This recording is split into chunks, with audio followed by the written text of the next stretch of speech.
So what the book essentially lays out is four different quadrants, and this is four different ways, I guess, to generate wealth, money in different ways. The first way, really practical, is to be employed, an employee. And there's, for all of these quadrants, there's pros and cons. There's kind of for and against, and challenges and benefits. Being employed, I would say most people are employed because, or they have some employment in their life. That's the way the school system is set up. It's an industrial school system. You, when the bell rings, you do as you're told. You stand by your desk. You don't talk to your neighbor. And it's preparing you for an industrial job, to be a worker, an employee. The benefits of that are that you don't have to manage the whole business. You can come, turn up, do your bit, leave, and leave the work, the employment at your place of work. You don't have to take it home with you. But it is time for money. If you want to make more money, you have to give more time. And as we all know, time is the most precious commodity because you can't get it back. You can only spend it, you can never get it back. So being employed has its role, and it's a good place to, I guess, to start off, learn about the world, but know its limitations.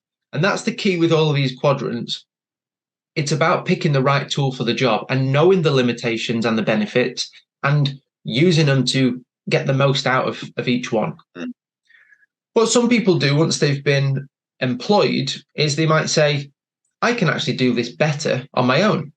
Or they might be doing something like a trade, and they would be self-employed. So self-employed has some similarities to being employed, but some differences as well. When you're self-employed, let's say you're an electrician, you have to do the job, but do the work, but also find the work as well. So you're now responsible for the whole thing rather than just your bit. And often when you leave your current place of work, let's say you've been working on a house, and you come away from that and you go to your own home to finish for the day, you're kind of always at work. Maybe you can have some time to switch off, but you're responsible, let's say, at all times. Again, it's time for money, but you might be able to make more money for your time spent. So it has an advantage there. But again, you're responsible. If you don't do the work doesn't get done. This left-hand side is time for money in whichever way you look at it. That's all it is. If you stop, at some point, the money will stop. If you do more, you will get more. So that's one side that I think most people will be familiar with. Look, people have got to earn an income, they've got to pay bills, and these two are definitely a starting point. The other side, the right-hand side, has two quadrants, and the first one is being a business owner.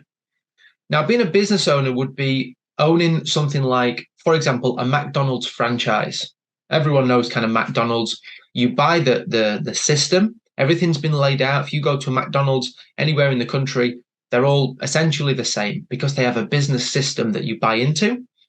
And the person who owns that franchise, that location, isn't the one that's working in it. They're not on the till, they're not making the food, but they own the business system. Now, on this side, this is not time for money. It's in the same way that employment or self-employed is. It might require some time, but the amount of time you put into it is not proportional to the amount of money you get. For example, if you put less time in, it doesn't mean to say you will get less money, because the system is generating the income itself. Now that's really good, and I think a lot of people that may be very appealing to them, that they can get money without it being dependent on their time. The downside or barriers to a business owner, for this example, is that it requires a big capital outlay up front, and you might not make money straight away. So you might not make income straight away. And for a lot of people, they need to live month to month. They need to pay the bills each month. And there's also a lot of moving parts being a business owner. So you need to have some skill. You can definitely learn that skill, but it requires some skill, some training. There's a very interesting point here. There's many of you who filled out an application form for finance in your life, and you see the boxes, are you self-employed or an owner? You probably didn't realize there was a difference. Yeah, I definitely didn't. I would have said, before I read this and knew the distinctions, I would have definitely said self-employed and business owners were the same thing. Same thing, correct. But the distinction here is that a business owner owns a system, which probably has other people working in the business. They don't necessarily have to be there, do they? No. They can be at home spending time with the family. You got other people working for you, and that's the whole point. But there's some barriers, but definitely some advantages as well. The next part of the right-hand side is to be an investor. And an investor is where you simply allocate capital. You're moving money into something, and then that money is having babies. It's creating more money. So on the left-hand side, you are trading time for money. And on the right-hand side, it's not time for money. It's more kind of money making money, or the system making money. So we've put one is time for money, and in our absolute genius creativity, the other side is not time for money. And the whole point of this is not that one is better than the other. It's not that you should, if you're in one place, you shouldn't be there, or you should move across, or anything like that. It's about, if you want to have financial independence, you have to play the game on the right-hand side. You have to. Being employed and self-employed and saving money, you generate it with your time and then you save it, very, very, very rarely leads to financial independence. If you just rely on that solely, if that's all you're doing, then financial independence is going to be very difficult to achieve. You have to play the game on the right-hand side to some degree. And it might be the case that you are in several of these quadrants. I know, James, there was a period when you were in like 3 of these quadrants, right? Yeah, well, I started off in the army, didn't I? Employed. That's all I ever knew. And then I realised, at some point, that my pension wasn't going to look after me. It wasn't going to set me up. It wasn't enough. And I had lots of, I'm tied up by strings and what you can and can't do and everything else. So I started looking at other things, So I started doing door work, actually, security work at nightclubs when I was in the army. And I earned, I basically was then self-employed too. I was employed and self-employed.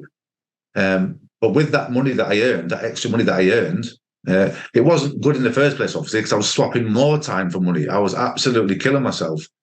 But with that money, I then started investing it. That was my first step over to the right-hand side of the quadrant. I didn't know it back then. I didn't understand this back then. But that's what I did. I started buying properties with that money. Sorry, James, just to pause there. Sorry. The temptation when you then go and earn more money is to spend more money, right? Yeah. And it was my temptation, but I just knew that my army pension wasn't going to look after me, and I wasn't enjoying what I was doing at the time either. I wanted out, so I was thinking, I've got to do something else. I've just got to. So that motivated me to do something different and to do something like this, So yeah, I went self-employed and then started putting that money into buying property and renting them properties out, without knowing anything about the quadrants. But that money then, what I made from investing in property, then bought my time back. It did buy my time back, so I didn't have to do any more door work or security work. Then I started setting up my own business. So I'm literally just on the right-hand side now, and so is Adam. We're not, we class as being on the right-hand side now, really. So, but what Adam said earlier is, that's just my personal journey. But what Adam said earlier is even if you're employed or self-employed or even retired, when you're watching this, because people are at different stages of life, aren't they? If you just do something on the right-hand side, then you're going to be better off. You're more likely to be financially independent if you've got your finger in the water, or you're doing some investing, or you're a business owner or whatever. You're more likely to be financially independent and better off financially if you do something on the right-hand side. But it's just understanding this changed our world, Adam, didn't it? It was a big light bulb moment, wasn't it? Understanding these quadrants. Yeah, and understanding what they can do for us, which ones we're in, and if we want to have financial independence, then we've got to educate ourselves on the right hand side. Like I said, very, very rare that you can save your way to financial independence. And why would you want to? Why would you want to just trade time for money when you can trade time for money and then get that money that you've worked so hard for to then work hard for you? And I know people that are self-employed and they've got nothing set up, nothing. They're just working. And one day they won't be able to work anymore. And then they've done nothing outside of that. That's it. Yep. That is it. You know, and they're self-employed. I know several people in that position. They're self-employed, like builders and plumbers and what have you. They're doing really well now, but they're not putting the money anywhere. They're not investing it anywhere to set themselves up in the future. And you can't just keep working forever and ever and ever, can you? This is what the government want, isn't it, James? They want you to be a slave. Yeah, and then they want you to depend on them for the pension, which they'll just. So then you're reliant on them. Yeah, you're totally dependent on them.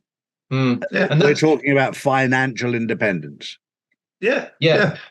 I think it isn't about being a millionaire. It isn't about being a millionaire or anything like that. It's about being in a nice position where you don't have to worry about money.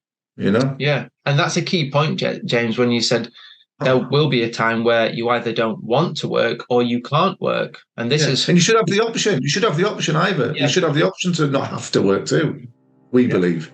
Calling all US citizens. Check out the link in the description to get your free Goalbusters ebook.